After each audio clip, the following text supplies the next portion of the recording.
Hello everyone, welcome to the Hindu newspaper analysis along with editorial discussion. आज है जनवरी 17, 2023। आगे बढ़े उससे पहले आज का एजेंडा देख लेते हैं, क्या कवर करने वाले हैं हम।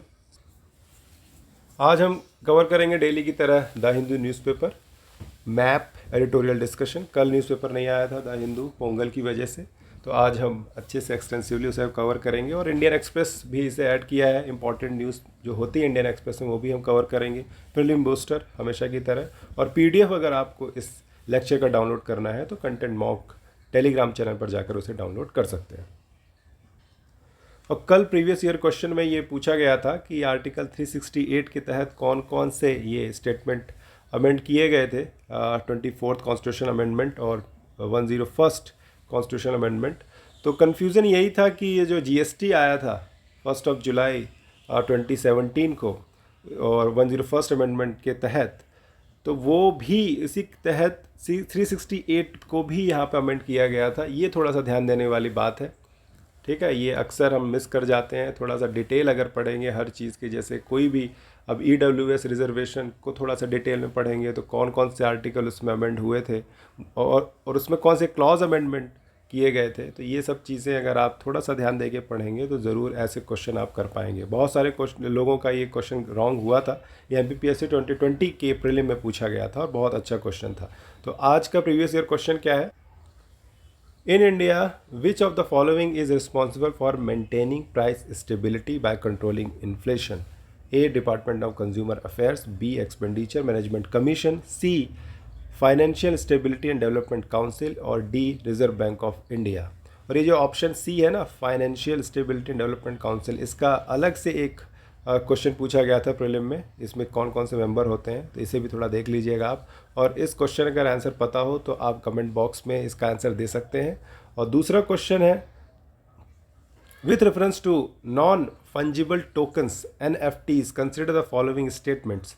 दे enable the digital representation of physical assets, they are unique cryptographic tokens that exist on a blockchain, they can be traded or exchanged at equivalency and therefore can be used as a medium of commercial transactions। ये सारे statement में इन सारे statement में कौन सा statement correct है, इसका answer आपको देना है। कमेंट करके आप इसका आंसर दे सकते हैं। शाम को मैं इसके अपडेट कर देता हूँ एवरी डे, ठीक है, तो आप वहाँ जाके क्रॉस चेक भी कर सकते हैं। इसका हिंदी वर्जन देखते हैं, ये रहा इसका Hindi version. You can read it out और answer it in comment box. तो चलिए आगे बढ़ते हैं। So first news, exports drop by 12.2% in a year, a slow demand on a slow demand. तो क्या हुआ, एक्सपोर्ट जब घटता है हमारा तो उसके कई कारण होते हैं, ठीक है। या तो आपका रुपी इतना डोमिनेंट हो कि आपके प्रोडक्ट को लोग अफोर्ड न कर पाएँ, ख़रीद न पाएँ। दूसरी तरीके से अगर बाहर डिमांड ही ना हो, हम चाहते ही नहीं हैं प्रोडक्ट ख़रीदना, चाहे इंडिया से हो चाहे कहीं से भी हो। जैसे अभी यूरोपियन यूनियन में बहुत ज़्यादा इन्फ्लेशन है, ठीक है, और यूएस में भी ग्रोथ इतनी अच्छी नहीं है। चाइना का हाल तो आप देख ही रहे हैं कोविड की वजह से। तो डिमांड कम होने की वजह से एक्सपोर्ट्स में ड्रॉप देखा गया 12.2% इन अ ईयर।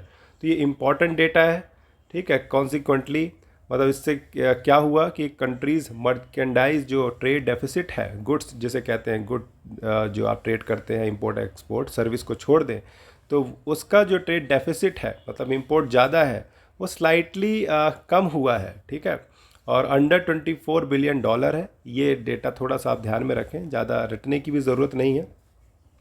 फिर stressing that higher base effect from December 2021 was at work also. Higher base effect, तो बेस इफेक्ट क्या होता है, जैसे फॉर एग्जांपल आज आपका today you have value of something at 50 rupees for example, और एक साल बाद वो बढ़ के 60 रुपीज़ हो जाती है, तो बेस इफेक्ट क्या माना जाएगा कि 50 से बढ़कर आप 60 तक पहुँचे, ठीक है। तो ये इंक्रीज जो होगा 10/50 हो जाएगा, 1/5, यानी कि 20% इंक्रीज़ कहलाएगा ये। तो ये बेस इफेक्ट कहलाता है कि प्रीवियस वैल्यू से कंपेयर करके जो चीज़ हम देख रहे हैं परसेंटेज इंक्रीज, उसे बेस इफेक्ट कहते हैं। तो ये कह रहे हैं कि हायर बेस इफेक्ट हो सकता है पिछली बार रहा हो, इसकी वजह से ये ड्रॉप देखने को मिला। फिर ये नेक्स्ट न्यूज़ है नेपाल प्लेन क्रैश से, ठीक है। इसका ब्लैक बॉक्स रिकवर कर लिया गया है एक्सीडेंट साइट से। तो पोखरा और काठमांडू बेस्ड फ्लाइट थी ये। 72 पीपल जो ऑन बोर्ड थे, उसमें 5 इंडियंस थे, वो मारे गए। और ये येती एयरलाइंस का एयरक्राफ्ट था। लेकिन यहाँ पे गौर करने वाली बात है कि किंगफिशर जो एयरलाइंस यहाँ पर विजय माल्या की थी और वो डिफंक्ट हो गई, तो ये एयरक्राफ्ट उनको बिलोंग करता था। फिर वहाँ से ऐसा नहीं कि नेपाल चला गया, वहाँ से ये चला गया आपका थाईलैंड, फिर वहाँ से ये नेपाल गया। ठीक है, तो ये यूज्ड एयरक्राफ्ट है, एयरक्राफ्ट था। इसकी कंडीशन बहुत अच्छी नहीं थी और जिस तरीके से ये डिप हुआ है, आप उसका वीडियो देखें तो इससे पता चलता है कहीं ना कहीं मैल फंक्शनिंग थी और ये एक्सीडेंट साइट पर चांस ही नहीं मिला इनको रिकवर करने का। और इसमें ब्लैक बॉक्स क्या होता है, एक ऑरेंज कलर का बॉक्स होता है कॉकपिट में रखा होता है, जो कितना भी एक्सीडेंट हो जाए, ठीक है, वो ख़राब नहीं होता और उसमें सारी एक्टिविटीज़ रिकॉर्ड की जाती हैं। ये कुछ इस तरीके का दिखता है। ठीक है, होता ये ऑरेंज कलर का इसलिए है कि ये दूर से ही दिख जाए कि अगर कहीं दुर्घटना होती है तो झाड़ियों में कहीं धूल मिट्टी में गिरा हो तो ये दूर से दिख सके। ठीक है, और ये पायलट ने क्या कहा, उसने क्या सुना, क्या कुछ गलत था, उसको को पायलट को उसने क्या सूचित किया, ये सारी चीज़ उसमें रिकॉर्ड होती हैं। इसीलिए ब्लैक बॉक्स रिकवर होना बहुत इम्पॉर्टेंट है। फिर ये नेक्स्ट न्यूज़ है यूपी से police cover for Dalit girls marriage in UP एटा। तो दलित गर्ल की कोई शादी थी, ठीक है, शेड्यूल कास्ट कम्युनिटी से, तो उसमें बहुत सारी पुलिस डिप्लॉयमेंट करना पड़ा क्योंकि वहाँ जो अपर कास्ट थे उन्हें पसंद नहीं आया, स्टोन पेल्टिंग वगैरह हुई। तो सोचिए कि ये सब सिचुएशन आज भी कंट्री में है। कल हमने देखा किस तरीके से टेंपल एंट्री को लेकर काफ़ी बवाल हुआ देहरादून में। तो ये सारी चीज़ें भी आपको एज एन एग्जांपल आप कोट कर सकते हैं मेंस एग्ज़ाम में। ये एडिटोरियल डिस्कशन है आज का, फटाफट से कवर करते हैं कि this is an address of great constitutional importance. तो क्या हुआ कि तमिलनाडु में वहाँ के जो गवर्नर है RN रवि, और उनका जो एड्रेस था, ठीक है, असेंबली में जो वो भाषण देते हैं, और वो भाषण लिख के कौन देता है, काउंसिल ऑफ मिनिस्टर्स। ठीक है, उसको पढ़ते हैं, गवर्नमेंट की अचीवमेंट विज़न वगैरह बताते हैं। ये उनका खुद का तो इतना इन्वॉल्वमेंट नहीं होता है, तो उनको कोई लाइन पसंद नहीं आई और वो एड्रेस बीच में छोड़कर चले गए। ये इंसिडेंट काफ़ी कवर किया हम लोगों ने, तो ये उसी के संबंध में है ये editorial discussion. The issue here is not one of the governors personal likes और डिसलाइक, उनको क्या पसंद आ रहा है क्या पसंद नहीं आ रहा है, ये इशू नहीं है। इशू ये है कि कॉन्स्टिट्यूशनल अथॉरिटी हैं वो, तो क्या वो इस तरीके से जो चला आ रहा है well establish and mandatory constitutional practice, इस तरीके की जो स्पीच परफॉर्म करनी है, क्या उसे डेविएट हो सकते हैं, ये मूट क्वेश्चन है। तो आर्टिकल 176 और 175 कवर करता है ये इस तरीके के एड्रेस को। 175 में तो कहा गया है कि governor has the authority to address the state assembly, ठीक है, और अगर बाई कैमरल लेजिस्लेचर है तो उस विधान परिषद को भी ये एड्रेस कर सकते हैं। ठीक, लेकिन 176 में साफ साफ लिखा हुआ है, governor to mandatory address the members of legislature at the commencement of first session of each year and to inform them of causes of its summons. ठीक है, ये साफ साफ लिखा हुआ है कि address here means the complete address and not a truncated और गाबर्ड वर्जन ऑफ इट। ठीक है, वो उनके हिसाब से वो रीड करें, ऐसा कुछ नहीं लिखा हुआ है। साफ साफ लिखा हुआ है एड्रेस मतलब एड्रेस। तो आर्टिकल 175 आपको ध्यान रखना है, 176 ध्यान रखना है। तो इन्होंने जोर दिया है ये राइटर ने कि 176 में इनके पास कोई विल नहीं रह जाती है कि उनको जो पसंद में आ रहा है वही कर रहे हैं। ये जो काउंसिल ऑफ मिनिस्टर तय करेंगे, चीफ मिनिस्टर तय करेंगे, वही उन्हें करना होगा। ठीक है, it is of special significance that constitution nowhere else says the legislature must make rules for the allotment of time to discuss a particular matter other than the address by governor under article 176। तो ऐसा कहीं ये भी नहीं लिखा हुआ है कि कोई अलग से टाइम अलॉट किया जाएगा, जो भी एड्रेस है वो 176 के तहत ही होगा। This underscores the importance of constitution attaches to such an address by governor. तो इसीलिए ये गवर्नर पर बहुत ज़्यादा ये जो आर्टिकल है इस एड्रेस पे बहुत ज़्यादा फोकस किया गया है। कोई अलग से तो मेंशन नहीं है, जो भी है वो यही है, इसी को सैक्रोसैंक्ट मान के उन्हें एड्रेस करना चाहिए था। ठीक है, it will become more clear when we consider article 175। जब हम 175 की बात करेंगे तब और क्लियर हो जाएगा कि गवर्नर में address legislature and for that purpose require attendance of members. ठीक है, the governors address under article 175 is not a mandatory address unlike under 176 देखिए यहाँ पे डिफरेंस है, ये प्रीलिम में भी आ सकता है वैसे तो, कि 175 में ये मैंडेटरी नहीं है, उसमें लिखा हुआ है गवर्नर में एड्रेस, उनको अगर लगता है तो वो एड्रेस कर सकते हैं as and when he feel so, ठीक है। लेकिन 176 में ये मैंडेटरी है, ठीक है। Article 175 does not speak about any discussion of content of such an address, but article 176 does, it requires a discussion on the matter content in the governors address. 175 में ये कहा गया है कि गवर्नर में एड्रेस द लेजिस्लेचर, ठीक, लेकिन उसका डिस्कशन उसमें मेंशन नहीं है। डिस्कशन के लिए 176 है, तो जब डिस्कशन हो रहा है तो वो सिग्निफिकेंस ज़्यादा है उस आर्टिकल का। यही ये पूरे इस आर्टिकल में कहने की बात की जा रही है, एडिटोरियल में कहने की बात की जा रही है। फिर इनके दूसरे भी इश्यूज़ हैं कि जैसे आर्टिकल 200 के तहत गवर्नर जो है एक तरीके से पॉकेट वीटो काम करता है। उसमें लिखा हुआ है कि अगर हाई कोर्ट के पावर को चेंज करने के लिए कोई रूल्स वगैरह और एक्ट वगैरह लाया जाता है, बिल लाया जाता है, तो उस बिल को गवर्नर अपने पास रिजर्व रख सकता है for the consideration of president. तो इन्होंने उस पर भी टेक लिया है कि भाई इस तरीके से आप यूनिलैटरली कैसे कर सकते हैं। Article 200 clearly shows that governor can not set on the bill, ठीक है, वो ऐसा नहीं कि अपने पास रख सकता है। ब्रिटेन में तो इस तरह की चीज़ें अनकॉन्स्टिट्यूशन हो जाती हैं कि अगर किंग जो है वहाँ का राजा अगर वो एसेंट देने से मना कर देता किसी बिल को पार्लियामेंट पास करे, तो इसी तरीके से इसे भी देखना चाहिए।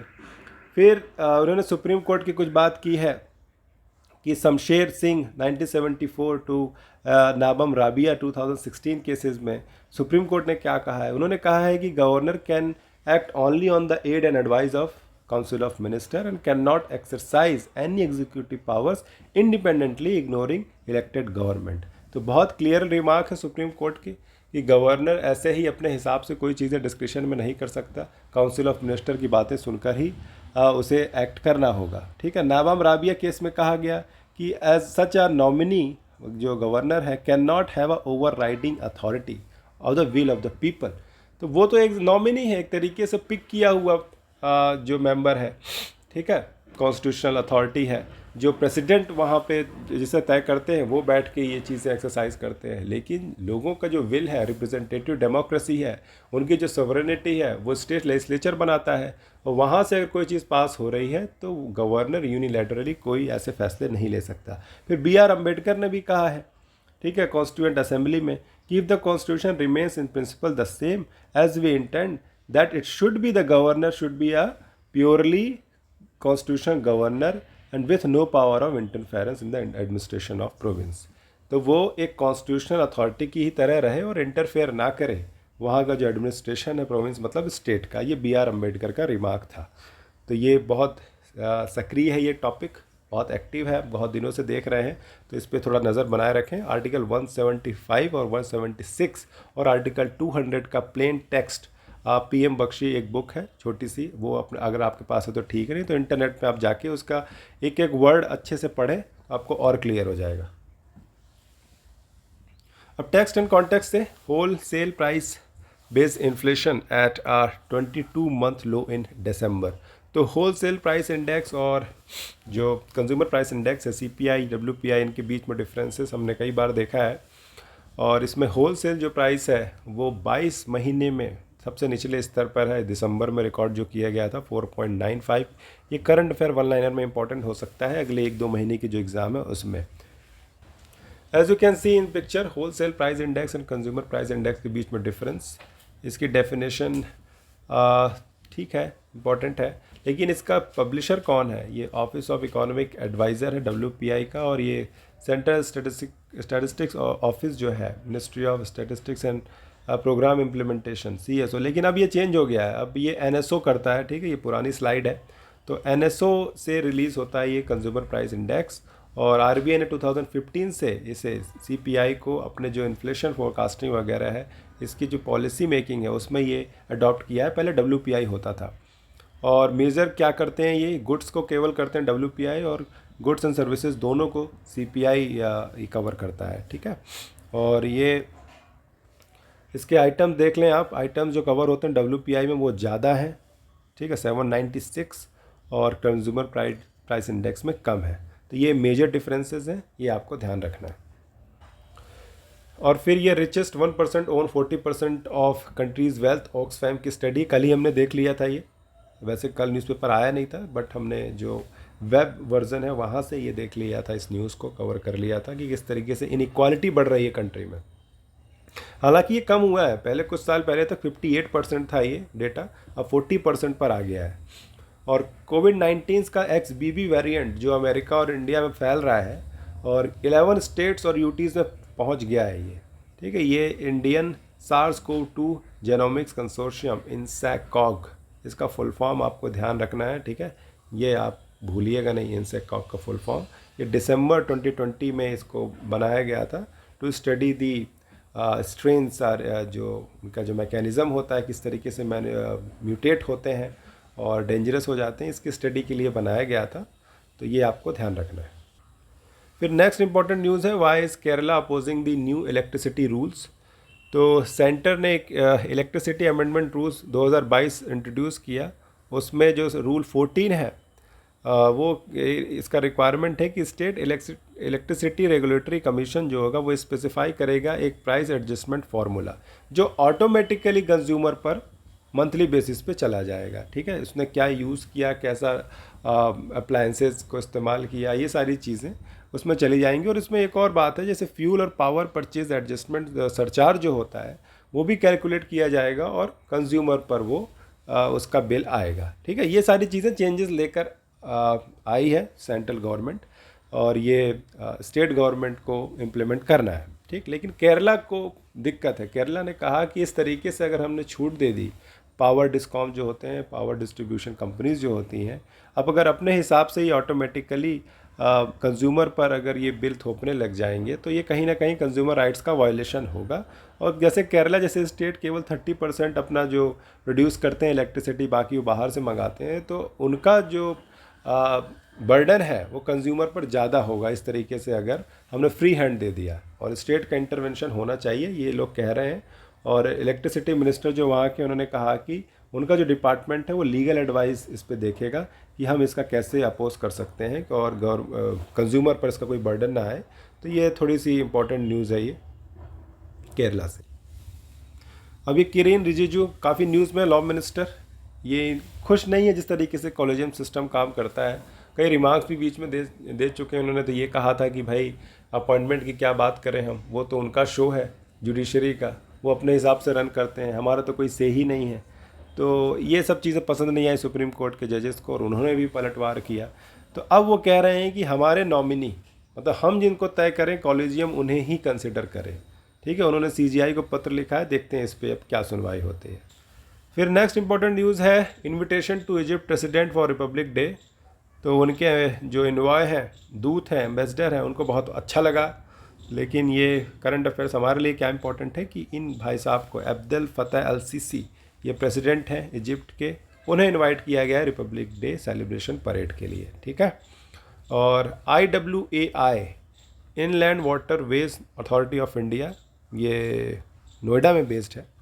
तो ये इस तरीके से जो नेशनल वाटर वे जो होता है ना, 111 वाटर वे, उनको हैंडल करता है ये। जैसे NHAI है हाईवे के लिए, वैसे ये है IWAI। तो इन्होंने डिनाई किया है जो क्लेम है कि भाई गंगा में जो अभी क्रूज़ गई, एक लॉन्गेस्ट रूट है ये पूरे वर्ल्ड का, 200 किलोमीटर्स, ठीक है। 51 डेज़ में कंप्लीट होगी ये यात्रा। तो MV गंगा विलास इसका नाम है, और वो पानी में फंस गई गंगा के किसी वाटर में, वहाँ पानी कम था। तो उन्होंने इस रिपोर्ट को डिनाई किया है, ठीक है। इस पर ज़्यादा फोकस नहीं करना है, लेकिन इसके फैक्ट्स आपको याद रखना है ना, MV गंगा विलास से रिलेटेड। फिर नेक्स्ट इंपॉर्टेंट है ISRO, Indian space research organisation, likely to push Venus mission Shukrayaan 1 to 2031। तो ये इतना लंबा, सोचिए कितना टाइम, 9 साल बाद ये लॉन्च होगा। पहले तो भी 2019 में करना था, पर ये काफ़ी चेंजेस इसमें आए हैं, ठीक है। उसके बजट भी उन्होंने इंक्रीज़ किया, 23% इंक्रीज़ बजट हुआ था 2017-18 में इससे रिलेटेड। फिर ऑप्टिमल लॉन्च विंडो जो होता है, जिस तरीके से उनकी सुविधा होती है, कब ये लॉन्च कर सकते हैं। Earth to Venus occur once around every 19 month, जब ये वीनस क्लोज होता है धरती के, ठीक है, पृथ्वी के। This is why ISRO has backed up launch dates in 2026 and 2028, ठीक है। तो ये हर 19 महीने में ये क्लोज़ होता है और हमें थोड़ा एडवांटेज मिलेगा और ये एडवांटेज लिया जाना चाहिए। जैसे जेट स्ट्रीम का एडवांटेज लेते हैं जो यूएस से प्लेन फ्लाई होते हैं एशिया की तरफ, तो जेट स्ट्रीम की मदद से उनका फ्यूल काफ़ी बचता है। तो हमें भी इस तरह का एडवांटेज लेना चाहिए। और ये जिससे स्पेस लॉन्च है, हमारे पास कोई इतना पावरफुल लिफ्टर तो है नहीं, तो ये सब चीज़ें हेल्प करती हैं। तो ये जो अगला विंडो है ये दूर जाके 2031 पे चला गया है। और दूसरे मिशन क्या है ISRO के, आदित्य L1 और चंद्रयान 3, चंद्रयान 2 जैसे अब उसको फेलियर तो नहीं कहेंगे, लेकिन हाँ जो हमारा रोवर है काम नहीं कर पाया था, तो थोड़ा सा फेल हो गया था, तो इसीलिए अब चंद्रयान 3 आ रहा है। और आदित्य L1 क्या है, ये लैग्रेंज ऑर्बिट होता है, एक ऑर्बिट में एक पॉइंट होता है जहाँ पे ग्रेविटेशनल फोर्स दो बॉडीज़ के बीच में न्यूट्रलाइज हो जाता है। तो वहाँ पर जाके सूरज को, सन को ऑब्जर्व करने के लिए एक सैटेलाइट हम भेजने वाले हैं, आदित्य L1। ठीक है, तो ये दूसरे बहुत मेजर हमारे लॉन्चेस हैं। और गगनयान तो लॉन्च करना ही है, जिसमें ह्यूमन स्पेस फ्लाइट मिशन है ये, कि इंसान उसमें रहेंगे। 3 एयरफोर्स पायलट को ट्रेन किया गया रशिया की मदद से, अब वो जाएंगे और फिर वापस उनको री एंट्री कराई जाएगी, इसीलिए ये इम्पॉर्टेंट मिशंस हैं। नेक्स्ट है supreme court to hear petitions against marital rape from March 21। तो कर्नाटका हाई कोर्ट में ये केस चल रहा था मैरिटल रेप को लेकर, कि क्या रेप चार्जेस पति पर लग सकते हैं अगर wife is not agreeing upon having sex with her husband, तो क्या उस पर रेप चार्जेस हो सकते हैं। तो इसकी सुनवाई अब मार्च 21 से सुप्रीम कोर्ट में होगी, अभी काफ़ी टाइम है। लेकिन इसमें गवर्नमेंट का क्या पर्सपेक्टिव है, सॉलिसिटर जनरल जो कॉन्स्टिट्यूशनल पोस्ट नहीं है, मैं हमेशा बताता रहता हूँ, केवल अटॉर्नी जनरल ही कॉन्स्टिट्यूशनल पोस्ट है। तो सॉलिसिटर जनरल तुषार मेहता ने कहा है कि ये इसके लीगल रेमिफिकेशन तो हैं ही, साथ में सोशल इम्पैक्ट भी है। इस तरीके का जो हमारा मैरिज इंस्टीट्यूशन है वो तार तार हो जाएगा और अगर आप इस तरह की सुनवाई करेंगे। लेकिन राइट इज़ राइट, किसी इंडिविजुअल के राइट किसी इंस्टीट्यूशन के नाम पे नहीं इसके साथ खिलवाड़ किया जा सकता। A man is a man, an act is an act और रेप इज़ अ रेप। ठीक है, चाहे क्राइम कितना ही बड़ा हो छोटा हो, क्राइम क्राइम होता है। ये कर्नाटका हाई कोर्ट का ऑब्जर्वेशन था। अब देखते हैं कि इस तरीके से सुनवाई होगी वो कैसे आगे बढ़ती है। फिर नेक्स्ट इंपॉर्टेंट न्यूज़ है opposition protest stall demonstration of RVM prototype. तो क्या हुआ कि रिमोट वोटिंग मशीन माइग्रेंट्स के लिए जो इंट्रोड्यूस किया गया था EC इलेक्शन कमीशन के द्वारा, उसका इनको डेमोन्स्ट्रेशन कल देना था, लेकिन अपोजिशन पार्टीज़ ने इस पर अपोज किया है। ठीक है, नाम ही इनका अपोजिशन पार्टी, कि भाई हम ऐसा कुछ नहीं चाहते। पहले तो मशीन से रिलेटेड जो हमारा एप्रीहेंशन है उसे दूर किया जाए, इससे हम चुनाव हार जाते हैं, ये सही नहीं है। बैलेट पेपर इस्तेमाल किया जाए फिर से, तो ये अब कंसर्न उनका है इससे EVM को से रिलेटेड, जो वो रिमोट तरीके से जो माइग्रेंट दूर चले जाते हैं अपनी जगह से, वहाँ से वोट करना चाहें, तो उनके लिए RVM आने वाला था। अब देखते हैं कैसे ये आगे बढ़ता है। फिर वर्ल्ड न्यूज़ में as talks with Tamils drag on, Ranil pledges full implementation of 13th amendment. तो ये 13th अमेंडमेंट क्या है, तो राजीव गांधी गवर्नमेंट जब थी तो इंडो लंका अकॉर्ड हुआ था 1987 में। इसमें 13th amendment to the constitution of Sri Lanka हुआ था, जैसे हमारे अमेंडमेंट होता है, और उसमें तमिलियंस के राइट्स को सिक्योर करने की बात की गई थी। वो अभी तक इम्प्लीमेंट नहीं हुआ, तो वो भी एक बोन ऑफ कंटेंशन है वहाँ पे जो तमिलियंस है और सिंघलीज जो गवर्नमेंट मेजॉरिटी में है उनके बीच में। और ये रनिल विक्रमसिंघे, श्रीलंका बहुत क्राइसिस में इस तरीके से, तो वो चाहता है कि पूरे कंट्री एक यूनाइटेड हो, वहाँ की पूरे सारे लोग यूनाइटेड हों, तो अब वो इसको इम्प्लीमेंट करने की प्रॉमिस कर रहे हैं। लेकिन अभी बहुत देखिए टाइम हो गया, कहाँ 1987 और अभी 2022, अभी तक ये इम्प्लीमेंट नहीं हुआ है, तो आगे भी नहीं लगता कि इतनी जल्दी हो पाएगा। ठीक है, और यही इम्प्लीमेंटेशन जो ये अकॉर्ड हुआ था, इस जो राजीव गांधी ने किया था, यही इसी वजह से प्रभाकरन की जो लिट्टे है, liberation tiger of Tamil Eelam, उन्होंने राजीव गांधी का मर्डर कराया था 1991 में।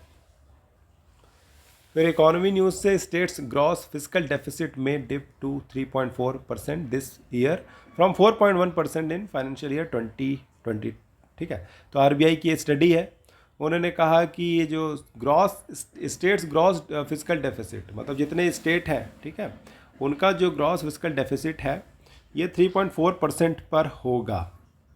ठीक, और जो उन्होंने 4.1% जो फाइनेंशियल 20 में आया था, उसके कंपैरिजन में कम है, ये अच्छी बात है, ठीक है। While states debt is expected to ease, उनका जो ऋण है जो स्टेट्स ने लिया है तो वो कम होने वाला है 29.5% ऑफ जीडीपी, ठीक है, और ये 31.1% था 2020 में। It is still higher than 20% recommended by N K Singh committee. तो देखिए कभी भी प्रीलिम में क्वेश्चन जो है ऐसे डायरेक्ट न्यूज़ में बहुत कम ही आता है, ठीक है, इसका बैकग्राउंड से आता है। तो ये बैकग्राउंड यहाँ पर लिखा हुआ है कि एनके सिंह कमिटी जो थी फाइनेंस कमीशन आर्टिकल 280 की तहत जो अपॉइंट किया जाता है प्रेसिडेंट के द्वारा, उन्होंने रिकमेंड किया था कि 20% हो स्टेट्स का ओवरऑल डेट, ठीक है, जो ऋण वो लेते हैं चाहे सेंट्रल गवर्नमेंट से चाहे मार्केट बोरोविंग से, तो उनका 20% के बजाय ये 29.5% है। तो ये अभी भी बहुत ज़्यादा है। और FRBM एक्ट क्या है 2003 में आया था और इसके तहत 3% ओवरऑल फिजिकल डेफिसिट होना चाहिए। फिजिकल डेफिसिट क्या होता है कि इट्स नथिंग बट जो बजट डेफिसिट होता है रेवेन्यू का, जितना आप कलेक्ट कर रहे हैं, जितना खर्चा कर रहे हैं, उसमें जो डेफिसिट आता है माइनस जो आप इंटरेस्ट सब देते हैं कोई लोन वगैरह में, उस चीज़ को अगर हटा दिया जाए तो मोटा मोटी जो आपका हिसाब किताब बनता है वो फिजिकल डेफिसिट कहलाता है किसी गवर्नमेंट का, ठीक है, ये आपको ध्यान रखना है। अब इंडियन एक्सप्रेस से क्या खास खबर है, तो फर्स्ट पेज में तो कोई इतनी इंपॉर्टेंट नहीं है, सब हिंदू में कवर्ड है। फिर ये एक इम्पॉर्टेंट न्यूज़ लगी कि FIR against social media accounts over lewd comments on daughters of Virat Kohli and Dhoni. तो ठीक है, फेसबुक और जो भी डिफरेंट सोशल मीडिया अकाउंट्स हैं वहाँ पे सेलिब्रिटीज़ को तो कई तरह के लोग हैं, उनका काम ही है ट्रोल करना, यहाँ वहाँ की चीज़ें बोलते रहना, बदनाम करना, ठीक। लेकिन इसके लिए लॉ क्या है, तो FIR किस बेस पे फाइल हुई है ये बताना था, ठीक है। Based on the comments of the complaint और inquiry conducted so far prima facie, जो प्राइमा फेसी मतलब प्रथम दृष्टया ऐसा लगा कि ऑफेंस अंडर सेक्शन 67B और sub clause D punishment for publishing and transmitting of material depicting children in sexually explicit act, ठीक है, etcetera in electronic form of IT act 2000, ठीक है। यहाँ पे 2000 नहीं लिखा हुआ है बट 2000 में ये एक्ट आया था, 2008 में इसे अमेंड किया गया था, तो इसके 67B के तहत ये रजिस्टर्ड हुआ FIR, ये आपको ध्यान रखना है। फिर ये news India UK young professional scheme launch करने वाले हैं अगले महीने, हमने कवर किया था ये द हिंदू में। अब ये नेक्स्ट मंथ लॉन्च करने वाले हैं, ये कंफर्म हुआ है। New NCERT manual on transgender student silent on caste and patriarchy. तो NCERT अपने सिलेबस को अपडेट करती रहती है, 2 साल पहले उन्होंने किया था।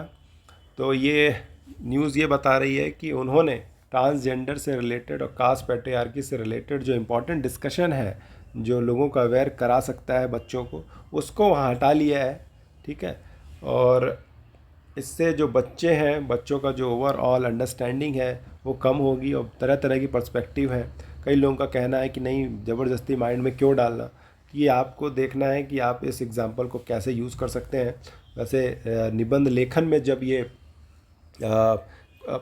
एजुकेशन की बात आती है, क्वालिटी ऑफ एजुकेशन, तो रैशनलिस्ट माइंडसेट भी होना चाहिए। ये फंडामेंटल ड्यूटी में भी लिखा हुआ है कि साइंटिफिक टेम्पर हमको डेवलप करना होगा, और ये रेफरेंस कई जगह से इस्तेमाल हो सकता है। कोई एब्स्ट्रैक्ट टॉपिक अगर आपका आ गया, ठीक है, ऐसे राइटिंग में, तो वहाँ आप यूज़ कर सकते हैं कि क्रिटिकल थिंकिंग के लिए ऐसी चीज़ें बहुत ज़रूरी हैं, और NCERT ने जो अभी चेंजेस लाए हैं इसको अवॉइड करना चाहिए था और ज़्यादा से ज़्यादा ऐसे टॉपिक्स को इंट्रोड्यूस कराना चाहिए। अब ये एक्सप्लेन्ड सेक्शन है द हिंदू का, इसमें एक्सोप्लैनेट को एक्सप्लेन किया गया। ये क्या होता है कि नासा का जो जेम्स वेब स्पेस टेलीस्कोप है, ये अपने आप में ये एक प्रीलिम पोटेंशियल क्वेश्चन है, ठीक है, जेम्स वेब स्पेस टेलीस्कोप, तो इसने डिस्कवर किया है अर्थ साइज एक्सोप्लैनेट। तो एक्सोप्लैनेट क्या होते हैं कि उसका नाम भी देख लें कि LHS 475b and it's star. तो इससे क्वेश्चन आ चुका है प्रीलिम में, गोल्डीलॉक जोन्स क्या होते हैं। तो जैसे कोई आपका जैसे प्लेनेटरी सिस्टम है, जैसे ये सन है हमारा और इसके ऑर्बिट में कई सारे ये ऐसे ग्रह हैं, ठीक है। तो जो सूर्य के सबसे पास होगा वहाँ पे ज़्यादा गर्मी होगी और जो सबसे दूर होगा वहाँ ठंड होगी।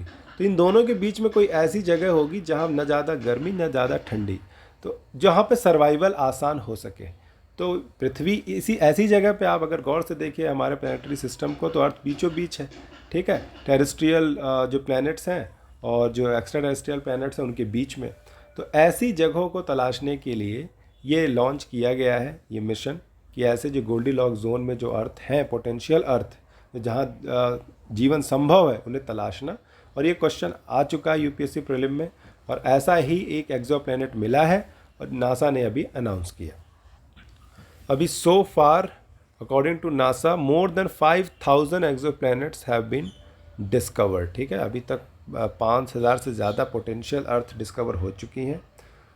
अब देखते हैं वहाँ कब पहुँचेंगे लोग।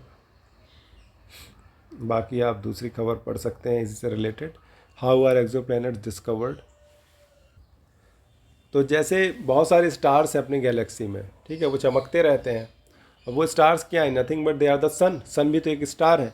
तो उसके सामने से जब प्लैनेट पास होता है तो वो उसकी जो लाइट है वो डिम होती है थोड़ा सा स्टार की, तो हमको पता चलता है कोई ऑब्जेक्ट वहाँ से पास हुआ है और वो कहीं ना कहीं प्लैनेट है, ठीक है। और उस प्लैनेट को फिर ये डिस्कवर करते हैं और उसकी पोजीशन देखते हैं कि ये गोल्डीलॉक्स जोन में है या नहीं है। ये उनका पूरा मैकेनिज़्म है जिससे वो इसे तय करते हैं। फिर what are red dwarf stars. Dwarf क्या होता है, छोटे स्टार्स। तो red dwarf stars are quite common in universe as they don't radiate much light, it's tough to detect them, ठीक है। वो अपने नॉर्मल आँखों से हम डिटेक्ट नहीं कर पाते जितनी बड़ी दूरबीन वगैरह हो, तो ये जो डिमिंग ऑफ लाइट जो टेक्निक है इसे इस्तेमाल करना पड़ता है।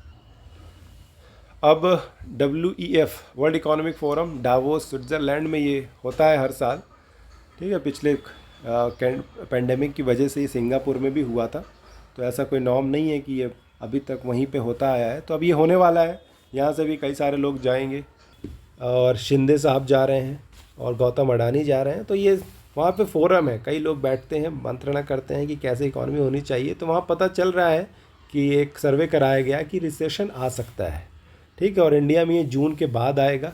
इंडिया में बेनिफिट, लेकिन डाइवर्सिफिकेशन ऑफ सप्लाई चेन होगा, रिसेशन आएगा, लोग तरह तरह की दूसरे ऑप्शन तलाशेंगे। तो ये खबर उस बारे में। अब चलिए प्रीलिम बूस्टर आज का क्या है।